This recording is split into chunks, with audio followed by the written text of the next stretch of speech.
Dear student, welcome in Bishop Academy online classes.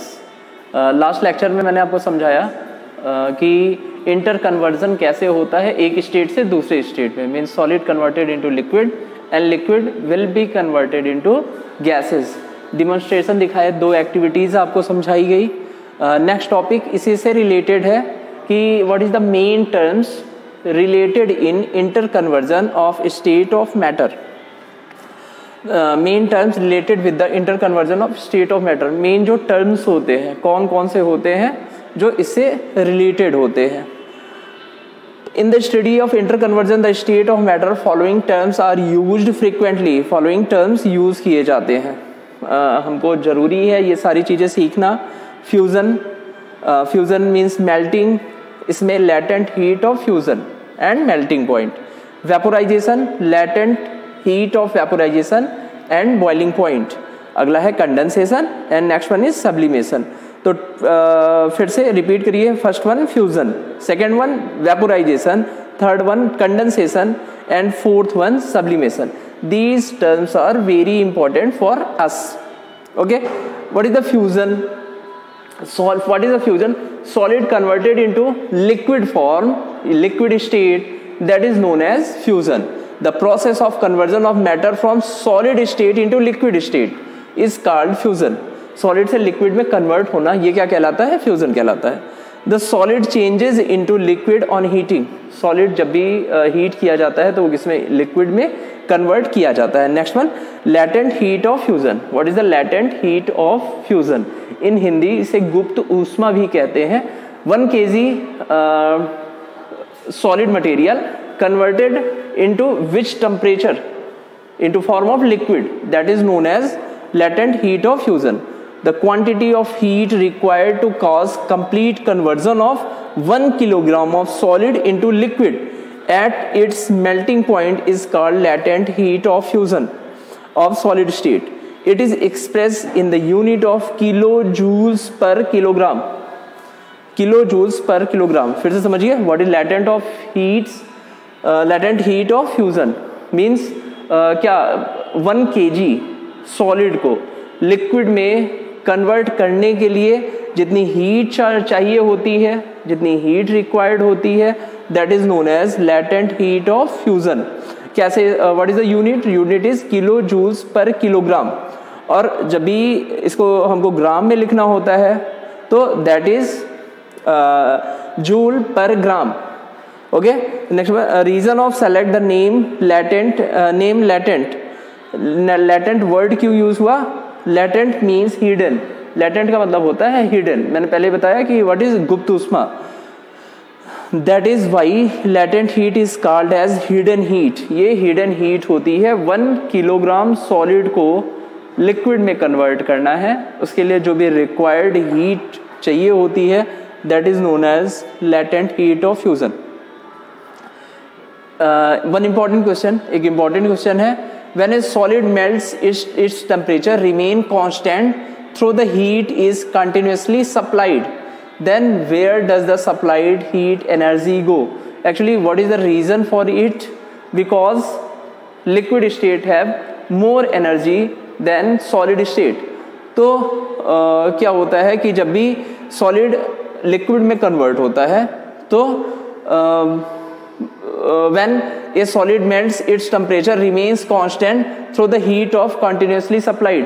जब भी solid liquid में melt होता है तो वो क्या होता है? constant होता है, उसकी heat constant होती है। तो ये energy कहाँ जाती है? Means that is the means जब भी किसी भी liquid को, कोई भी liquid solid से ज़्यादा energy kept करता है, as we can see because of this process the particle of liquid have more energy than the particles of solid. liquid के पास solid से ज़्यादा energy होती है, that's why liquid phase has more energy.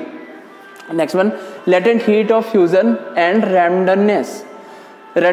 The particle of liquid have more kinetic energy than the particle of solid. अभी आपको बताया गया next question में भी, जो liquid के पास जो energy होती है that is more than solid. Thus there is more randomness in liquid as compared to solid. Randomness means we can see या we can say कि मूव करना, उनके जो पार्टिकल्स होते हैं they can move freely Therefore, we can say that latent heat of fusion is used up to increase the randomness of melting point. Next one, correct definition of melting point. पहले ये समझिए what is the melting point.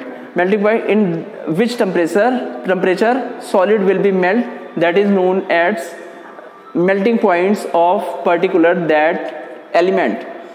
Melting point is the temperature at which the solid and liquid forms of substance exist together in equilibrium under atmospheric pressure. You can also see this explanation. Okay, melting point is the temperature होता है at which solid and liquid forms of substance exist together. दोनों substance के जो दोनों form होते हैं equilibrium में एक साथ होते हैं. This is the sign of equilibrium, means double headed arrow, solid into liquid at melting points. Means this particular temperature पे कोई भी solid melt हो जाए, तो जब भी मेल्ट होगा that is the particular point, जिस पर्टिकुलर पॉइंट पे सॉलिड लिक्विड में कन्वर्ट हुआ है वो उसका मेल्टिंग पॉइंट होगा. तो जिस पर्टिकुलर पॉइंट पे कन्वर्ट होगा उस पर्टिकुलर पॉइंट पे दोनों स्टेट होंगी, सॉलिड भी होगा लिक्विड भी होगा. हाँ, लेकिन जब लिक्विड होगा तो उनके पास जो एनर्जी होगी वो ज़्यादा होगी, उनके पास रैंडमनेस होगी वो भी ज़्यादा होगी. Now we can see explanation. When a solid substance is heated, its temperature increases. After sufficient heating, a temperature is attained when solid melts. Now at this temperature, both solid and liquid phases exist together.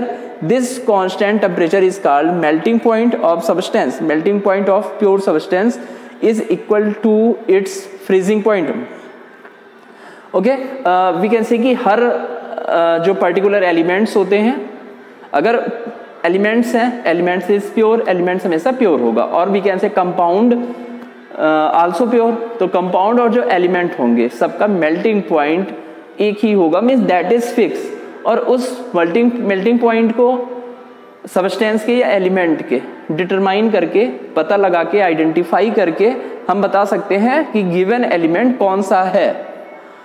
Okay, कुछ elements हैं, elements these are compounds और elements जिनका हम बता सकते हैं कि इनका मेल्टिंग पॉइंट क्या है. आइस मेल्टिंग पॉइंट 0 है, नेफ्थलीन का melting point 80, benzoic acid 122, urea 132 and aluminium 660 means these have fix melting point. Okay, aluminium is element, इनका फिक्स है कि 660 पे ये क्या करेंगे, मेल्ट हो जाएंगे. आइस आपको पता होगा, आइस किस में 0 डिग्री सेल्सियस पे क्या है मेल्टिंग पॉइंट है, इससे अबव होगा तो वो मेल्ट कर जाएगा. Naphthalene 80, benzoic acid 122. तो पर्टिकुलर टेम्परेचर पे ही दोनों स्टेट्स हमको इन इक्विलिब्रियम में मिल जाएंगी. Next one, explanation of change of ice into water. यहाँ पे क्या होता है, is a solid, ice is solid, the force of attraction between H2O molecule in ice is very strong. The molecular speed is very low and kinetic energy is also very low. When ice is heated, its particles gain energy. जब भी ice heat की जाती है तो इसके particles energy take ले लेते हैं, टेक्स करते हैं. Thus is some extent they overcome the strong force of attraction. This causes the change of ice solid into liquid. Separating force हमको पता है, जहाँ वेलोसिटी बढ़ेगी वहाँ सेपरेटिंग फोर्स बढ़ेंगे और कोई चीज़ सॉलिड से लिक्विड में कन्वर्ट हो जाएगी. तो सॉलिड है, सॉलिड को हमने हीट किया तो उसकी वेलोसिटी बढ़ी half according to half mv². उसकी काइनेटिक एनर्जी बढ़ी और काइनेटिक एनर्जी बढ़ी तो सॉलिड से लिक्विड में कन्वर्ट हो गए. जो उनके एटम्स थे वो और ज़्यादा वेलोसिटी स्पीड फील किए तो वो कन्वर्ट किस में हो गए, converted into liquid. Thank you for watching. For any question and queries please message me in Google Classroom. Thank you.